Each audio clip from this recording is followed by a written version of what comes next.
Now, you might think the prospect of killer robots stalking the battlefield sounds like science fantasy, but as well as unmanned aircraft, the U.S. already has thousands of military robots in Afghanistan. And now a Russian team have built one too. Artis Dumbarton reports.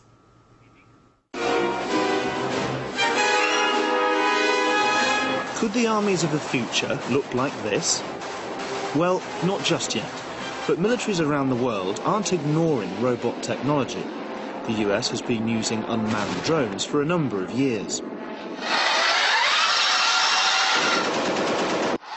Now it's testing land-based robots in Iraq and Afghanistan, which, despite being in their early stages, are showing a lot of potential. But what about Russia? Well, a team from Moscow Bauman Technical University have been at work on some answers. This was the team's first creation. It's a bomb-detecting and destroying robot. First, it analyses the package with these sensors here, and then destroys whatever explosives inside with high-powered water jets just here. This was the team's first creation, and then they moved on to military robots like this one. This is a spy robot. It's able to look around corners and up into first-floor windows with an extendable camera.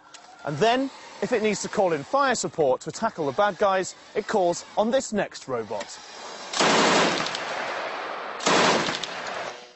In fact, these creations are the latest in a long history of robot development in Russia. Longer than you might think. In 1938, Russian robot tanks were invented. They took part in the Russian-Finnish War. The person who controlled it was in a shelter pressing buttons. He was able to see the tank and to control it. The tank attacked and shot on its own. But despite this early innovation, Russian robot development has been largely ignored since the 70s. The US took the lead and now has thousands of robots operating in Afghanistan. This team wants Russia to catch up. But will their robot meet with approval from the Russian army?